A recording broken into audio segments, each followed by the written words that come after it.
สวัสดีพี่น้องนี่คือภาพบรรยากาศของงานเห็ดบุญแจกข้าวอยู่บ้านหนองลีเมืองหนองบัวแขวงขมวนเด้อพี่น้องนะเพื่อนผู้ใหญ่บ้านโอสาครับร่างกายเกียมเสบียงอาหารถาหับแขก VIP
ทางคณะกรรมการได้จดแต้มจารึกลงบทซีบันทึกเขียนไว้เป็นหลักฐานเทพเจ้าจงมาเป็นปัญญาที่เห็นนำความร้องผลเป็นใจน้องๆเพื่อแผ่เชื้อจุน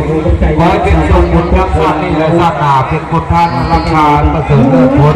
จะได้ถูกได้ยศพี่น้องบรรดาของเขาได้เดินทางมาแล้วเนาะ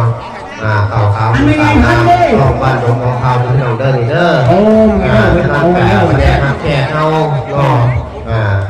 ทีนี้นาทีครับแก่และเดินต่อในต้นต่างตามมาจากใส่ต่อของบ้านที่เขาปลูกกว่านอกมูนี่ได้มาโยกแค่เก่าเข้าสู่วัดป่าต้องใส่ความถนัดต่างๆจะฝากนอก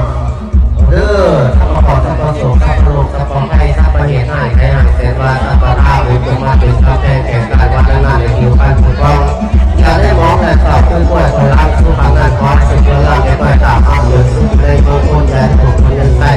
แค่สบายนิดหน่อยไปถึงร้อยละสักอย่าไม่ยังให้จะได้ยาจึงใส่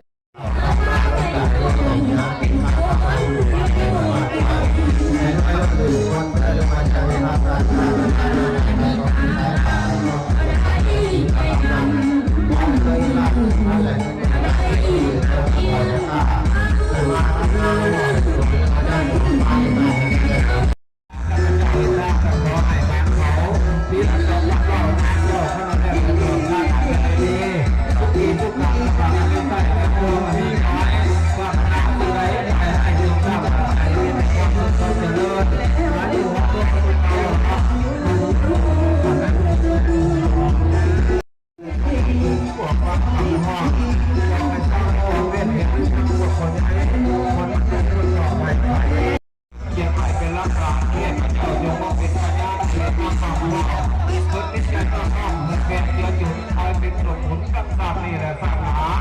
ที่ให้กันกันได้ครับ คนหนาว เอาที่ไหนที่งาน ความเกดาน ที่เดินทางมาจากหนองยาง ไปแล้ว พ่อแม่ประธานสภาเป็นจะไหนเนี่ยเชิญขอเชิญด้วยทีมงานที่เดินทางมาจากหนองยางเขาท่านแมนบ่ถือว่าทีมงานหนองยางเขาแมนบ่ยุ่งไหนทีมงานหนองยางจะเห็นดิฮะยกมือกันเลยนะทั้งแต่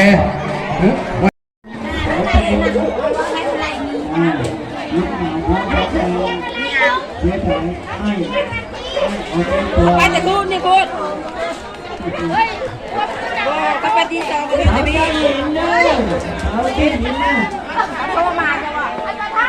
สุเนอวติตวะเวสาริยติสุปการันตเรสุติยามารติปาริตังการุโตอายันสัมมานันตเสโรวิยาการุยาจิตังอุปชาปิตวะโกติสัตตาสาเจตุจักขวาลิสุเทวตายะสานาปฏิกนันติสัพพะเทวตาสัพพะสังฆาอาเวนะสัทธาโสติ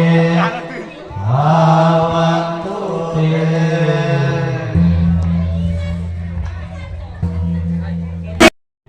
นะตังกวันเตนะโหตุเตสยามังกรังสยันโตโพธิยังอุเลชะกายานังนันติวัตโนเอวังตวังวิตโยโหเอสิเสปตวิปโภคะเออภิเสเกสัพพะพุทธา